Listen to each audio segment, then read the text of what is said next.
uma subcultura das pessoas que passam 24 horas no computador. O planeta inteiro está conectado à internet. Isso significa que tem acesso a todos os sistemas de informação.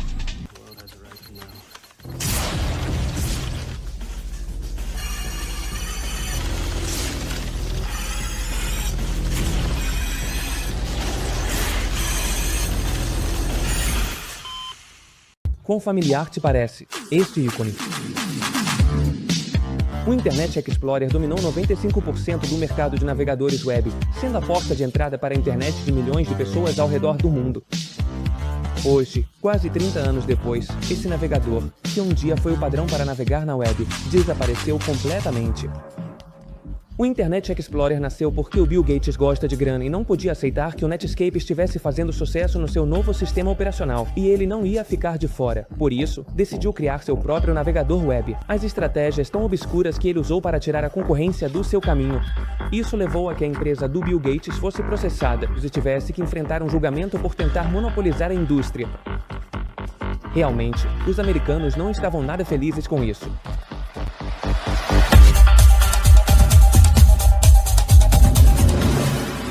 O Microsoft Edge foi o sucessor do Internet Explorer, sendo uma versão muito melhorada do que foi o seu antecessor. Por norma geral, se você perguntar a alguém qual foi o primeiro navegador web, eles vão te responder que foi o Mosaic, Berners-Lee, que o batizou de World Wide Web.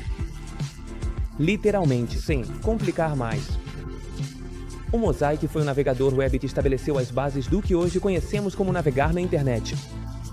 Na época, foi algo revolucionário porque te permitia visualizar texto e imagens ao mesmo tempo. Devido ao fato de que a maioria do catálogo de navegadores daquela época só permitia visualizar texto. Esse garoto tão simpático, Marc Andreessen, foi quem deu vida a esse navegador com apenas 22 anos e foi um projeto universitário distribuído entre a comunidade científica. Isso foi um fator muito importante na expansão da internet. Vendo o sucesso que o Mosaic estava fazendo, Marc quis fazer algo profissional com seu projeto. Ainda bem que isso chamou a atenção de alguém muito especial. Jim Clark, um dos fundadores da Silicon Graphics. Esse homem estava à procura de projetos promissores nos quais pudesse participar depois de deixar a Silicon Graphics. Foi assim que Marc Andreessen e Jim Clark se uniram para fundar a Mosaic Communications Corporation em 1994. Isso não fez a menor graça para a Universidade de Illinois, onde o Marc desenvolveu o Mosaic, porque eles sentiram que essa nova startup estava ficando com a propriedade intelectual do navegador. Embora o Marc tenha sido um dos colaboradores mais relevantes para que o Mosaic existisse, a propriedade disso era da Spibla, uma empresa que estava prestes a dar o troco por um acordo com a Microsoft. Jim e Marc disseram Nice. Para evitar conflitos legais, nomearam seu projeto de Netscape. No final de 1994, já tinham a versão 1.0 do Netscape. E triunfou em grande graças às características que incorporou em relação ao Mosaic, como o carregamento em partes das páginas web. Isso fazia com que o Netscape parecesse um navegador muito mais rápido em comparação ao Mosaic, que precisava carregar todo o conteúdo para exibi-lo. Todo o sucesso que o Netscape teve se refletiu quando ocupou aproximadamente 80% da fatia de mercado da época. No ano seguinte a isso, a empresa abriu capital na bolsa e fechou o dia, com uma avaliação que alcançou 3 mil milhões de dólares. Isso atraiu muitos olhares. Mais uma, em especial, seria a que condenou o Netscape a travar uma batalha acirrada pelo pódio. Microsoft. A Microsoft, nessa época, estava muito focada no lançamento do seu novo software, o Windows 95, um sistema operacional novo, novíssimo, e carregado com uma interface gráfica reinventada e com aquele visual tão anos 90. O Windows 95 era a oportunidade da Microsoft de captar massivamente todos os usuários de PC. Nos primeiros dias de vida do sistema operacional, a primeira coisa que os usuários faziam era comprar o navegador. Tirar os disquetes e instalar o Netscape nos seus computadores para poder navegar e descobrir a internet que estava apenas sendo explorada. Vamos lembrar que antes era preciso comprar os navegadores, porque o Windows não vinha com nenhum por padrão. Tanto o Windows 95 quanto a Netscape conseguiram aproximar todo mundo da internet como nunca antes tinha sido possível. Os projetos tinham uma forte ligação, porque a galera sabia que para usar a Netscape precisava ter o Windows 95, então as vendas do sistema não paravam de subir. Tito Bill Gates percebeu o sucesso da Netscape no novo sistema operacional. Por que deixar a Netscape brilhar quando a gente poderia ter um navegador tão bem sucedido assim? Mentalidade de tubarão. Damn, Bill! Começar o desenvolvimento não era algo que Bill Gates queria. Ele contatou as Piblas, da Universidade de Illinois, para incluir seu navegador no Windows 95.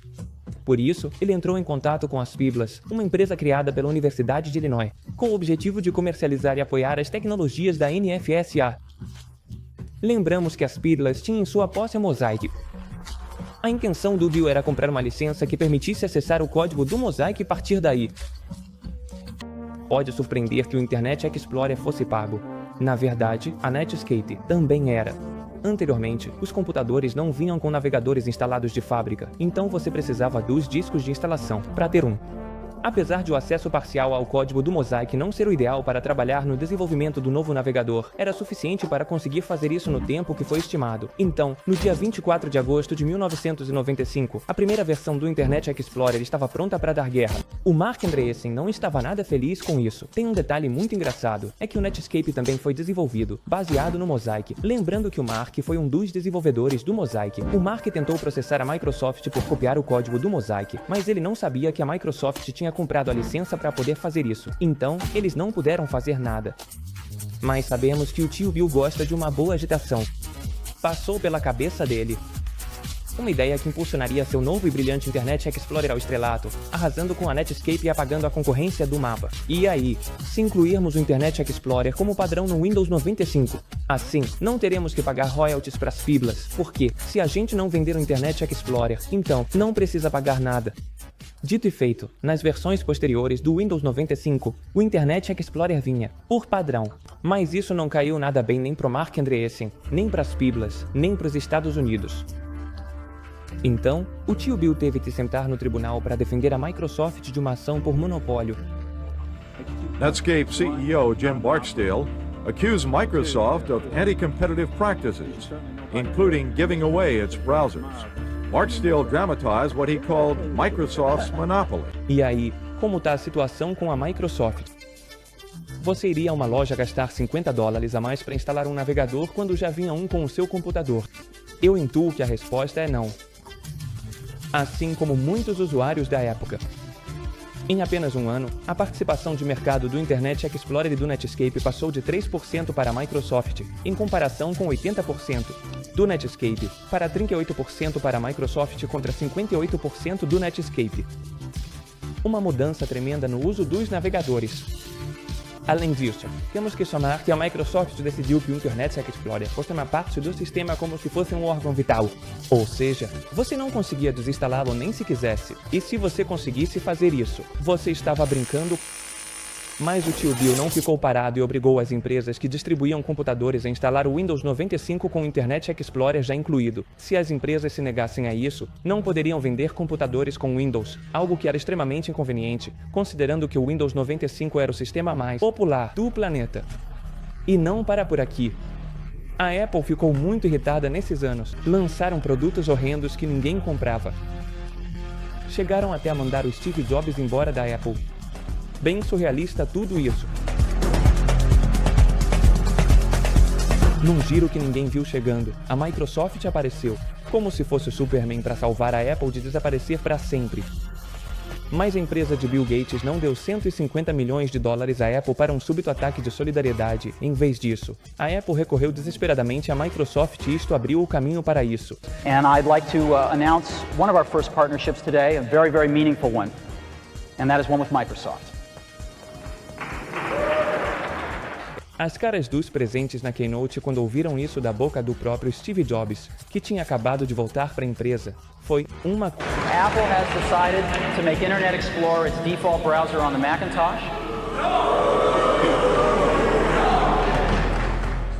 Todo esse plano maligno que parece ter saído de um filme não passou despercebido pelo Tribunal de Justiça dos Estados Unidos. Então, o Bill Gates não teve outra escolha a não ser sentar na frente do tribunal e se defender das acusações de monopólio. A primeira sentença não foi muito boa para a Microsoft. O juiz decidiu que o domínio da Microsoft no mercado de sistemas operacionais para computadores pessoais era um monopólio clássico e que a Microsoft havia tomado ações para eliminar as ameaças a esse monopólio, que nesse caso é a Netscape. Por isso, o juiz sentenciou a Microsoft a dividir a empresa em duas. Uma parte ficaria responsável pelo sistema operacional e a outra cuidaria do software dele, onde se inclui o Internet Explorer. Bill Gates apelou à sentença para ganhar tempo, porque a que estava por vir era pesada e ele não podia permitir que a Microsoft fosse dividida em duas. A segunda intervenção no tribunal foi ganha pela Microsoft. Eles conseguiram evitar a divisão da empresa e só levaram uma penalização de não tentar erradicar a concorrência da maneira como fizeram com a Netscape. Tudo muito poker face, mas foi assim que aconteceu. Uma vez resolvido todo o emaranhado legal, a carreira do Internet Explorer estava apenas começando. As duas primeiras versões do Internet Explorer abriram o jogo, permitindo competir contra a Netscape. O Internet Explorer 3 foi um ponto de inflexão, mudando o ícone e adotando a estética que a Microsoft usou até sua descontinuação. Aqui, a participação de mercado do Internet Explorer começou a subir. O auge do Internet Explorer veio na sexta versão. Aqui foi quando a participação de mercado do Internet Explorer começou a subir como espuma. Só seria na sexta versão do navegador que veríamos o auge do Internet Explorer. Recém-lançado com o Windows XP, o Internet Explorer alcançaria 95% da participação de mercado. Embora também tenha sido a partir daqui que começou seu declínio.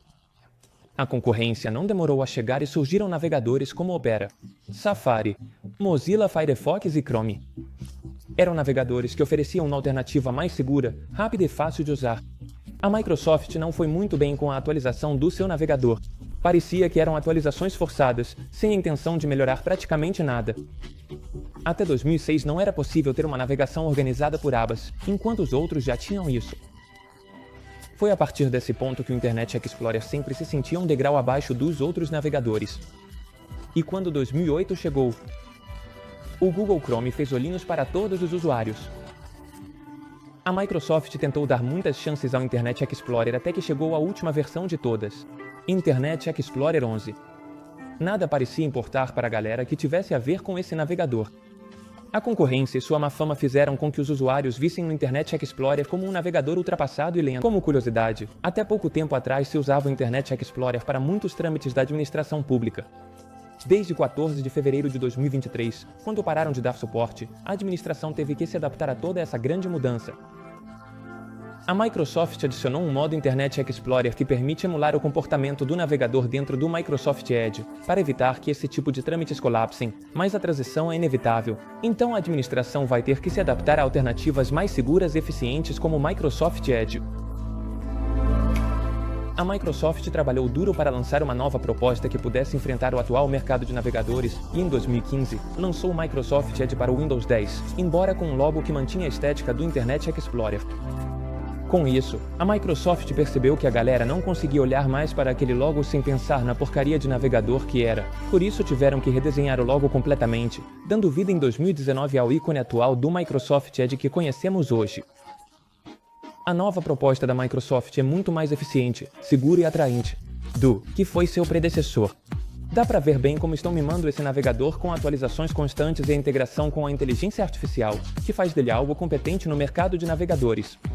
Em 2021, a participação de mercado era de 8% e no mês passado, agosto deste ano, 2024, foi de 14%.